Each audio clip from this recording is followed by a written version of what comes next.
Hey, howdy, hey, my brewing brothers and sisters. Greetings, Cretans.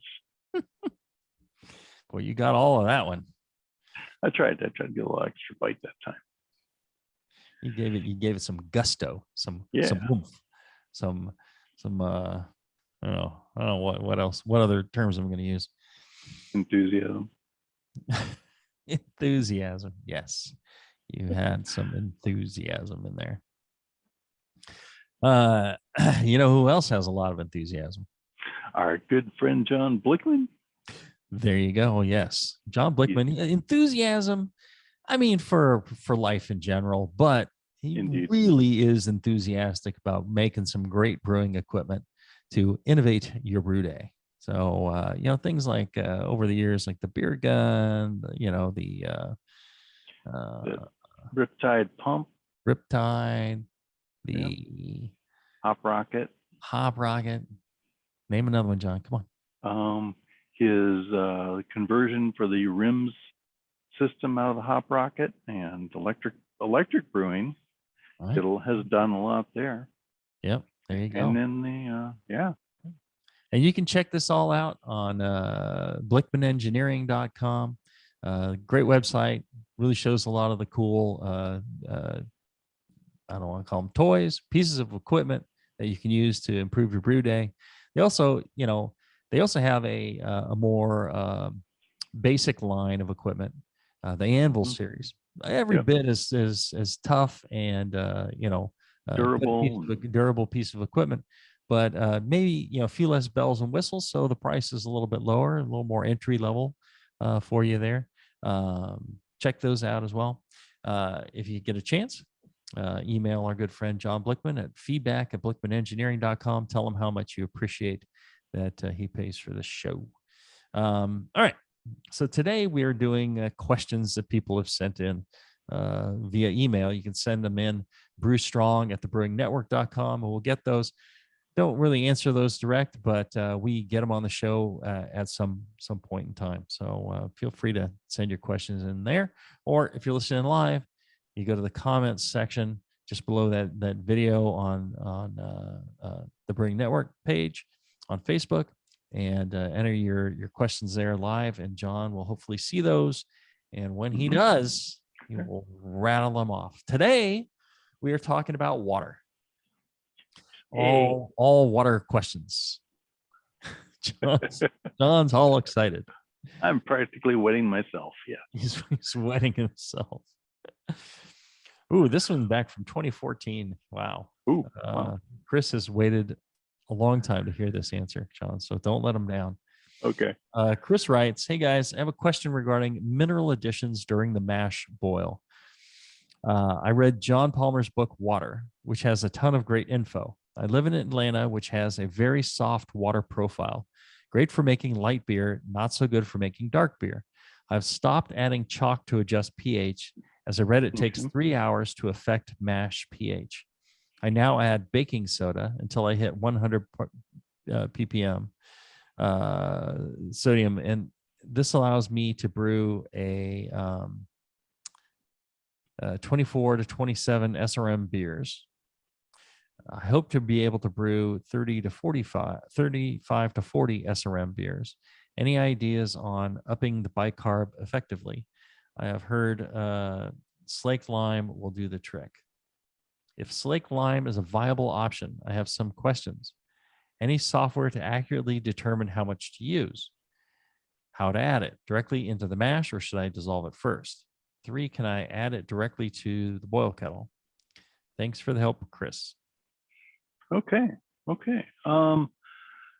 Yes, you can use slaked lime or pickling lime, as it were, calcium hydroxide, to raise the alkalinity of your water to help you balance the acidity of your dark malts when you're brewing dark beers with soft water or low mineral water like Atlanta has.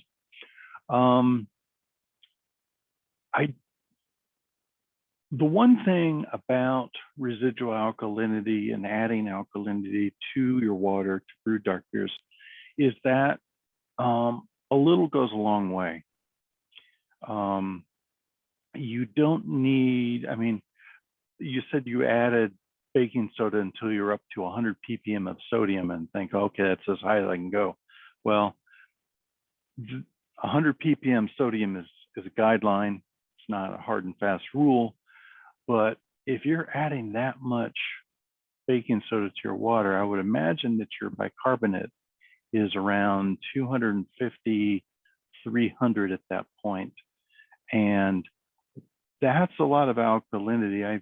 I've learned through experience over the years that even for a Russian Imperial Stout, you don't need to get much more than, say, 100, 120, 150 alkalinity in the water, because that is enough to balance the acidity of the dark malts and hit the right mash pH.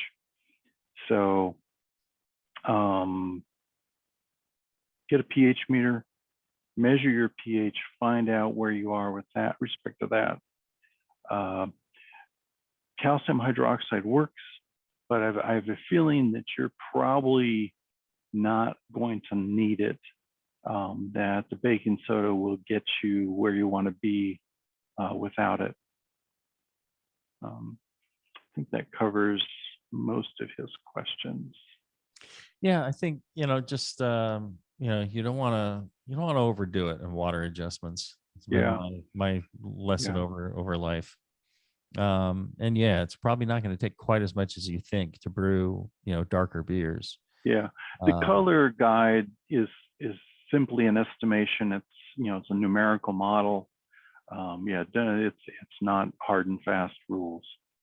Those questions is there any software to accurately determine how much to use if you're using the slaked lime? Yeah, my brewing spreadsheet has it. My brewing water adjustment app that you can get off Google and Apple include pickling lime, calcium hydroxide. I'm pretty sure Beersmith does too now. I mean, since this is from several years ago, I'm pretty sure that most of the brewing software incorporates lime, calcium hydroxide now. How to add it? Do I add it directly into the mash or should I dissolve it first? I would dissolve it in the water first. It dissolves quite easily. So I'd do it ahead of time. Can I add it directly to the boil kettle? There is no reason to add to the boil kettle. There you go. Now you've answered all his questions. Okay. Good job, John. Thank you. Let's take a short break.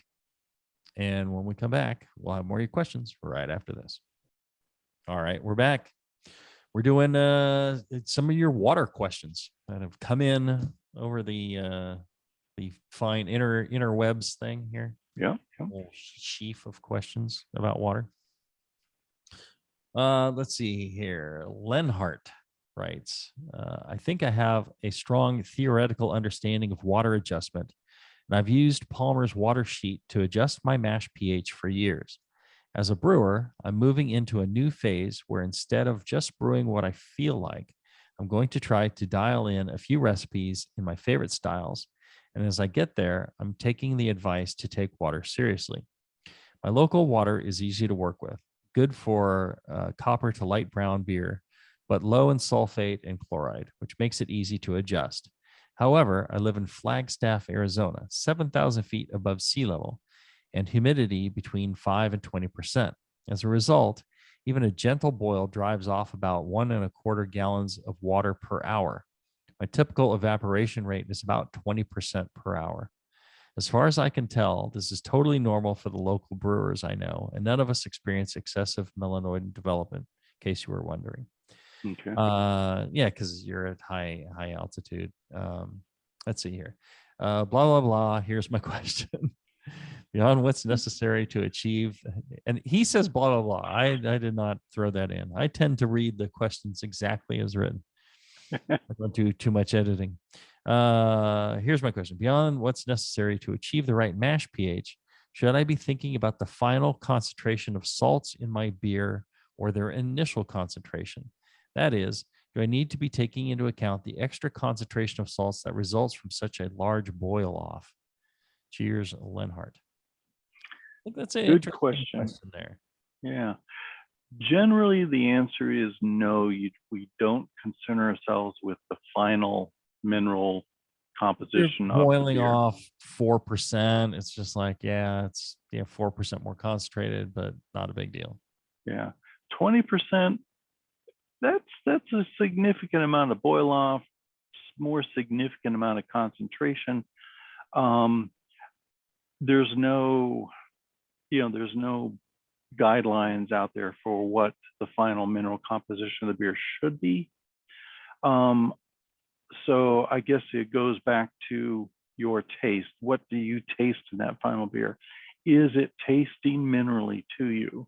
Mm-hmm. If so, then yes, you may want to add back water going into fermentation, or at the end of the boil, to put back some of that concentration that's happened. The chemistry of the water is critical during the mash, because that's when we're trying to set up all the chemistry that's going to affect fermentation. So once the mash has happened, once the boil has happened, we can add back water and dilute that chemistry a bit without really affecting anything. Yeah, the chemistry of the wort is important for fermentation as well, but adding distilled water back is not going to seriously affect that at all. Yeah, it can affect, the concentration of proteins, head forming proteins, things like that. I mean, there is some negatives. No matter what you do, brewing at 7,000 feet, I think you're going to run into one problem or another. But maybe you just adjust back with a little bit of water, maybe not the full 20%, but you add back 5% in water, and that makes the difference between the minerally or not. Yeah. You tweak your mineral adjustments on the mash side to where maybe you don't need quite as much as you're using currently. I mean, that would only be if like you're saying, John, it tastes minerally, you taste it in the beer, the finished beer is having a problem, then I would look at making these adjustments. If it's not, then why adjust? I mean, if it's not broken. Right. But if it is, then a little bit of distilled water into the or RO water into the boil to help dilute it, and then a little bit maybe adjustment on the mash side, so you're not taking too much off of one end or the other. Yeah. Might work out well. Yeah, I think that makes sense. Okay. Christian writes, where he's at, let's see here. Below are two water reports from my city, one December and the other July. I've been monitoring the water for over a year, and it seems that these are the two general profiles based on the season. I'm wondering just how different these two profiles actually are and how different my water adjustments should be. In other words, even though the numbers on the reports are different, are they basically the same or way different when it comes to making adjustments? Love the work that you do. Thanks, Chris. Let's see here. So in December, the pH was 7.3. It was 7.4 in September. It says December and September instead of July, but okay. Sodium, 10 parts per million in December, 19 parts per million in September. Potassium, less than 1 part per million, both. Calcium, 21 parts per million, went to 34 in September. Magnesium, 10, magnesium, 14. Total hardness, 94, 143 in September. Nitrates, nothing. Sulfate, 9 versus 10. Chloride, 22 versus 45. Carbonate, less than 1 in both. Bicarbonate, 68 in December, 105 in September. Total alkalinity, 55 in December, 86 in September. Okay. They're not that far off. They're not that different. And really, with the exception of the total alkalinity bicarbonate, I would say they're the same. Mm-hmm. You've everything else is below 50, so a low concentration. Mm-hmm. And the calcium 20 to 30, basically, Nothing. Yeah. yeah, nothing. So the only Sodium one that's, going from 10 to 19, that's nothing. yeah, that's nothing. The only significant difference is the increase in the alkalinity from, was it 80 to 100? I think it was, or maybe Yeah, 50 to total 80. alkalinity went from 55 to 86. Bicarbonate Okay, so from 50 to 80. 68 to 105. Yeah, that's a significant difference, but in the grand scheme of things, not a significant difference. Right. It's a noticeable jump, but it's really If still you in the same ballpark. if you just boil the water, if you drop some of that out, probably Yeah, back to yeah. You're still going to be doing your calcium salt additions to get the calcium up to 75 or so, which is going to really counteract that amount of alkalinity. Not that amount of alkalinity at 80 is not a big deal. Mhm. It allows you to brew a more amber beer versus a paler beer, but we're talking less than a tenth of a degree, or sorry, a tenth of a unit pH difference at this point. If you were talking a jump of say 80 to 160, yeah, that's when you start getting this significant pH changes in the mash. But 50, 80, not a big deal. Seems like his water service is actually doing a pretty good job Yeah, yeah, keeping them pretty close in the water. yeah. I'd tap that.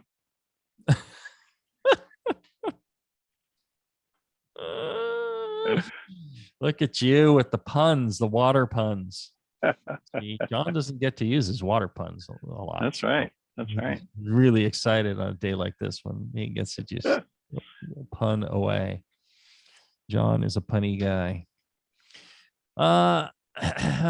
Let's see. Scott writes, apologies. All right. There's some typos in here. I gotta say. Okay. Apologies in advance. I'm sure you've been over this topic 4,867 times. I'm brewing a large Russian Imperial Stout in a few weeks and want to nail down the water as best I can. I've had my water tested by Ward Labs and have decent water for dark beers. I'm going to cut the total water with 3 gallons of RO to bring down the bicarbs. I'll attach my recipe and Beersmith water recommendations for reference. My question is specifically about residual alkalinity. If Beersmith is accurate, it says my mash pH should fall about around 5.75.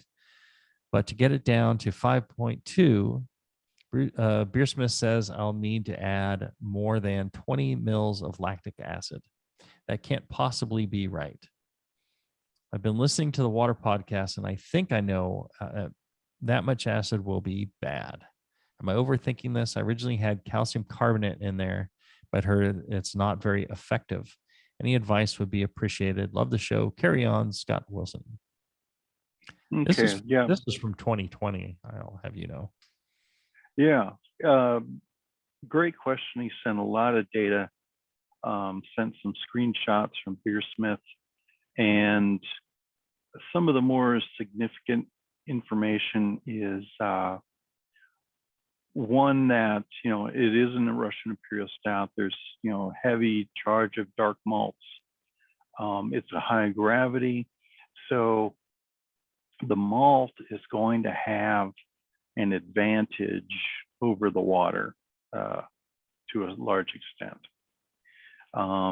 Yeah, he's got high alkalinity at 280, 280 bicarbonate, which is more than I would want even for a Russian Imperial Stout. So I agree with him adding 25% RO water to cut those carbonates a bit. But looking at the Beersmith results, yeah, I didn't agree with adding that amount of lactic acid. I think that would be overkill. So I ran the numbers in my water app, and I ended up recommending simple addition of calcium salts, uh, 5 grams of calcium sulfate and 5 grams of calcium chloride to the 12 gallons of mash water that he was intended to use, targeting a final residual alkalinity of 120 for his Russian Imperial Stout. And this was not with any lactic acid additions. He sent back some data from his brew day, and he achieved a mash pH of 5.4. So just 120 residual alkalinity with that Russian Imperial Stout grain bill got him to 5.4. Now for Russian Imperial Stout, I would even recommend a slightly higher pH, 5.5, maybe even 5.6, to help open up that malt character a little bit more. But you know, this example, this email just goes to show how much of you know, how far a computer model can carry you, because you know, you've really got to brew it, you've got to test it and see where you come out, because Beersmith, my own water calculators, they're estimates, they're guidelines to help you and help you make the decisions on, you know, what kind of adjustments to make. They're not, you know, it's not foolproof. They're not exact. That's one of the things I love about commercial brewing is, you know, we're brewing the same beer, you know, Yeah. multiple times a week, or, you know, at least weekly on some, you know, and making an adjustment. I can go like, yeah, let's try this, let's try that, you know, and just these changes you can see pretty quickly how they work, because it's all same ingredients, same process, same people, and you know, you can see your adjustments almost, you know, I don't want to say real time, but yeah, it's really nice. And that's one of the things I think as a home brewer, you have to brew the same beer multiple times. You can't just brew a different beer every time. You can, Right. and there's nothing wrong with that. And most people enjoy doing that. But if you really want to dial something in, if you really want to be, you know, a great brewer, if you really want to make, you know, God's gift to beer, you got to brew it multiple times, and you've got to, you know, make these adjustments and, you know, figure out exactly how to, you know, tweak things into perfection. So it takes some doing. Yep. If you are up in the Reno, Nevada area around Sparks, our good friends Josh and RJ at Brew Chatter, they've got all sorts of water adjustment stuff there, and they've even got the water book, and they got a lot of knowledge on water, and I'm sure they can help you out as well. Check them out. Our fine sponsors, Brew Chatter, brewchatter.com. Good guys. And if you're up there like John and I were just recently, partake in their wonderful bar of you know, curated fantastic beers, and the local breweries and restaurants and casinos. Yeah. And what a wonderful place it is. Yeah, it's a good beer town. I was surprised at the number of breweries and the really high quality beers they were serving there. Oh yeah, no, Reno's a great place to go for beer travel. They got a lot of great brewers up there. Very, very enjoyable. Let's see here. What do we got left? Okay, I'm going to do one more before we take another break. Let's see here. Salt additions to mash. Adam writes, "Hello, royal asshats of the highest order. Suppose I were brewing a pale ale with 100% RO water and 100% two-row, with the pH adjusted using acidulated malt to 5.2. Is there any reason to add salts to the mash tun, or should I reserve salt additions for the boil kettle? Thanks for all you do, Adam." I would say yes. There is a reason to add salts to the mash tun, even if you're using RO water and acid, you know, acidulated malt. to get the pH, because there's more to chemistry than just pH. There is the mineral composition and the calcium, the magnesium that goes into the water, that goes into the mash, facilitates more chemistry than what we're immediately aware of. There is some in the malted grains. Yes. That come part of the environment they were grown in, but they're minimal. Yeah. So I think augmenting that. I mean, I've tasted a lot of beers in competition. Both Jamil and I, we've been judging beer for the last 20, 30 years. And you'll taste beers that have a watery finish. They just don't seem to have much finish to them. And I think and very often they have been brewed with RO water alone. And there's just not the mineral structure to support the beer's flavors in those beers as there is with a more normal tap water or RO water that's had mineral additions to it to bring up those mineral levels and give support to the beer's flavors. There you go. Yeah, I would agree. You definitely need something in there. You should build a basic water and at least use that in the mash. And people continue to use acidulated malt. I am not a fan of acidulated malt because I think it's harder to control your pH, and once you do it, you're kind of in there. You're kind of committed to that acidulated malt when you can just use some lactic acid. I mean, it's same. Unless you're working under the Reinheitsgebot, it is not necessary to use acidulated malt.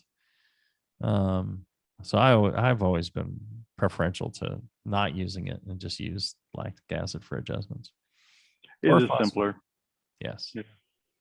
And easy if you're a little short to add a little bit more to get your pH correct, because if you start throwing in more acidulated malt, there is starch in there that will change your gravity. So if you have like a target gravity and all of a sudden you're adding, you go like, oh, the pH isn't right, I'm going to add more acidulated malt. It's kind of like, well, now your gravity's gone too. So I don't know, just a thing, just a thing. There you go. All right. Let's take another short break. And when we come back, we'll have more of your questions right after this. All right. We're back. We're talking water. Great for drinking. I thought you were going to have a good water pun. I didn't have one ready. Oh. People should drink in this information. That's right. Yes. Imbibe. Mm-hmm. Imbibe this information. Suck it up. Yep. Imbibe's a nice brewery up in Reno area. Oh yeah, it is, isn't it? No wonder I had that word on the tip of my tongue. There you go. Justin writes, hey guys, I'll get right to it. I work as a chemist and I have a good understanding of pH, I hope. However, there seems to be a lot of conflicting information on the ideal range for mash pH. My understanding is that 5.2 to 5.4 is ideal at mash temperatures, while 5.4 to 5.8 is the best range when measuring a cooled sample at room temp. This has seemed to work for me in the past. However, I was recently listening to Brad Smith, and he corrected a speaker for describing an optimal range of 5.4 to 5.8. He said that he shoots for 5.2 at room temperature. I am in the process of running a few experimental batches to test this, but I can only devote so much of my brewing to experiments.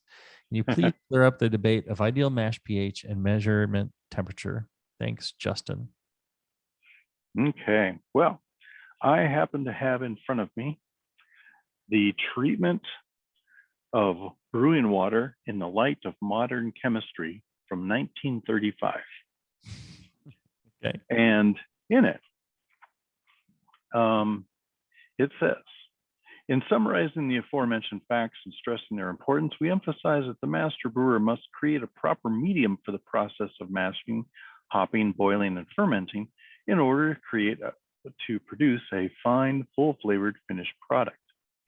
Thus, the water must be so treated that at the conclusion of the mashing process, the wort will not only be at the correct pH between 5.2 and 5.7, but also that the chemical constitution of the wort will be such that the further brewing processes will naturally occur at its most suitable pH levels.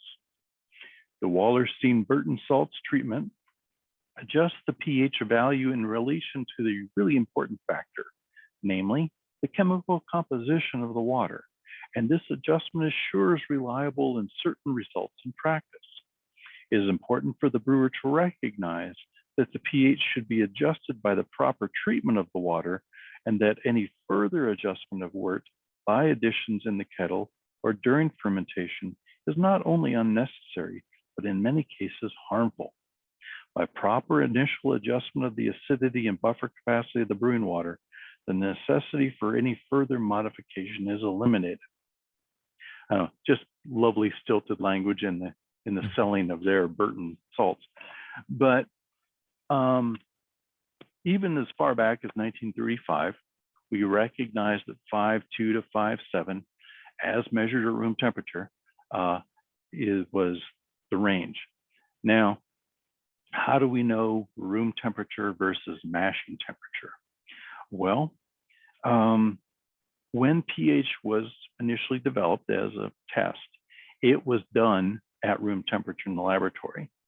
And I confirmed this with Dr. Ludwig Narcissus of Germany and BLB fame. And he said, yeah, that's why the EBC method and the ASBC method reference testing wort and beer pH at room temperature. That's where it's always been stated. Now, more recent work by various authors, including Charlie Bamforth and Wolfgang Kuntz and Briggs from Multi-Brewing Science, they will do, mash measurement or pH measurements at mash temperature and determine the optimum pH for highest extraction yield. It's important to remember that the optimization of any one parameter, such as yield, the most starch and sugar from the mash, is not necessarily the optimum for best beer flavor and best fermentation. So yes, you will see data that suggests that you get higher yield at higher pHs, such as 5.8. But when it comes to overall quality of the beer flavor, a little lower pH helps brighten up that malt and hop character. It helps avoid tannin extraction during the sparge. I mean, there's a number of other considerations that come into what the optimum pH is. There you go. Well, yeah. So to answer the question with more brevity, I would say that yes, these things are always measured at room temperature, 60 degrees Fahrenheit, or 20 degrees C, or whatever it would be. And, there's always a temperature measurement for it, and while you can measure the mash temperature higher, no standards are set that way. Standards are always set at these lower control temperatures. All your equipment's calibrated to a certain temperature. That's where the measurements are done. Yeah.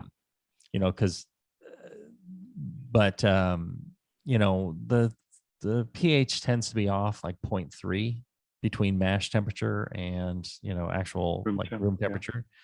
So you don't necessarily have to chill it down all the way to measure it. You can just take the 0.3 factor and just say, yeah, that's close enough. Give you an idea, ballpark, if you want to just get a quick test. Yeah, it's always Brad is correct. It's measured at whatever temperature. And yeah, the range, like John's saying, 5.2 to 5.7. Doesn't have to be 5.2 to 5.4, but That's what most people are targeting. Commercial brewers are targeting. Commercial craft brewers, and again, it's not about getting the most extraction, which you might get at 5.8. It's about producing the best tasting beer that you might get at a different temperature or a different pH. So yeah, there you go. All right, let's see here. Jason writes, John and Jamil, during one of your water series, your guest talked about mixing lactic acid with chalk to RO water to get the lactic flavor.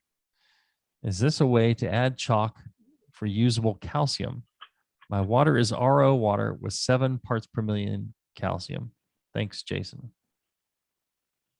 Well, that's kind of like, I don't know.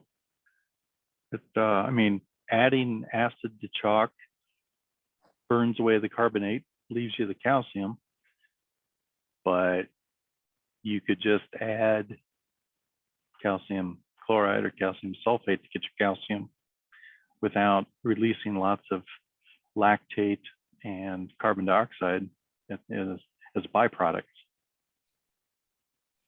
So yeah, I don't. Yeah, I didn't understand this question. To be 100% truthful here, I was just like, well, we'll just let John deal with this. Yeah. But he says, as a way to get the lactic flavor. So there's a desire to have the lactic flavor. Oh, all right. But then he says, is this a way to add chalk for usable calcium? Yeah, I guess it is. If you are trying to both get usable calcium into your water and into your brew, and you're trying to generate lactic flavor, you certainly don't want to add too much acid and drop down below the amylase conversion pHs, and get the wort too acidic and lose your yield that way. So right, neutralizing that. You mentioned dropping acid. Yeah, I'm dropping acid all the time. Yeah. So neutralizing the excessive lactic acid with calcium carbonate would be one way to do that. Or fermenting with essentially doing a kettle sour if you're looking for lactic flavor would also work. Right. What year was that question from? 2015. Okay. Yeah. So, I don't know. We've done 300 plus shows, so I can't really recall which guest it was that talked about mixing lactic acid with chalk to RO water. Yeah, me either. I don't recall it coming up. Fascinating. It's like a time machine. Cracking these things open like a time machine, I'm telling you. Yeah. Interesting. Well, and the title of his email was Water Munich Beer. Yeah, Munich's certainly not known for lactic flavors, that's for sure. Right. So I have no idea. What Jason is asking here. I mean, I think we covered it pretty good for what I mean, hey, we try here. We actually try. And we will get to every question at some point. So don't lose faith. We will get to them. And I'll mix in some newer ones too. So if you want to send some, go ahead and send them. Let's do this. One more short break, and we'll have more of your questions right after this. All right, we're back. Let's see here. We're doing your questions that you've written in. You can send them in brewstrong@thebrewingnetwork.com. Any questions you have about brewing or whatever else, just try and keep them relatively brief. Try and focus on one question per email, and feel free to send as many emails as you want, but try and keep them to readable lengths. It makes it easier for the show if I don't have to chop them up and figure them out that way. So, but we do enjoy your questions. It keeps us going. It's what we live, what John and I live for is your question. Andrew writes, Hi, John. First off, let me say that your book and podcasts have brought my home brewing to a whole new level. I appreciate everything you have taught me and thank you immensely. I've been listening to the Brew Strong podcast on water chemistry and had a question for you regarding mineral levels. Can you tell me if the following numbers look right? This is for Boulder, Colorado water, which is pretty clean stuff. Yeah. Oh, he's got his Boulder water report. It says alkalinity 45, calcium 50, hardness 57, magnesium 7. It says, therefore, the individual mineral concentrations calculated from this would be magnesium 1.7 parts per million, calcium 20 parts per million, bicarbonate 54.9 parts per million. These were the only three I had to derive from the report. The others were listed individually. Did the three calculations above look right? Thanks so much, John. I really appreciate your help and all you do for the homebrewing community. Cheers, Andrew. This one's a golden oldie, April 2011. Ooh, we're reaching. Wow. Decade plus. Took us Yeah, those numbers 11 sound right. years. Yeah. Your hair wasn't gray back then. Neither was mine, come to think of it. There's a lot of things that weren't back then. Yeah. Yeah. Yeah. Yeah. 50 calcium hardness is 50.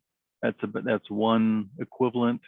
So it works out to about 20 ppm of calcium ions. So that calculation is correct. You also had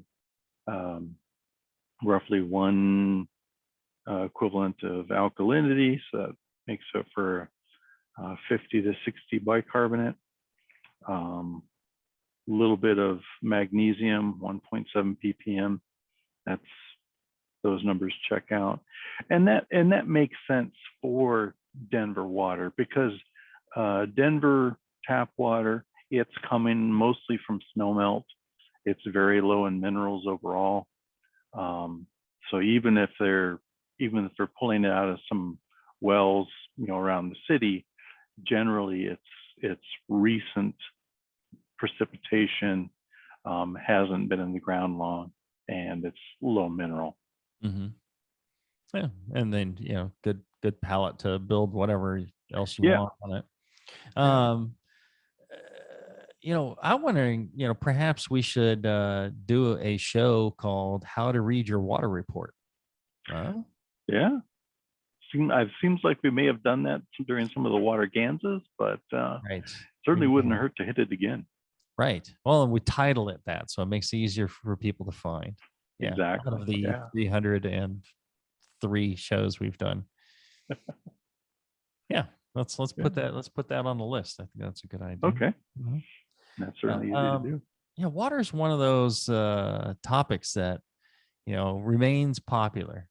Yeast and water. I wonder why. Yeah.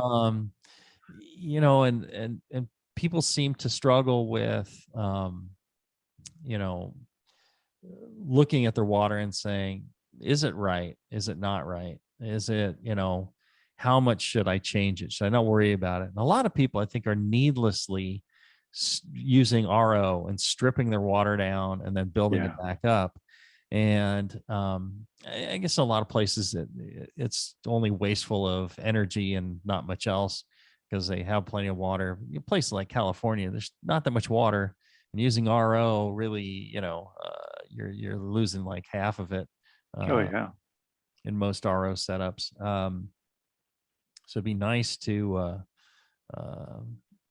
avoid that. But I think people are just way too quick to jump on the RO bandwagon.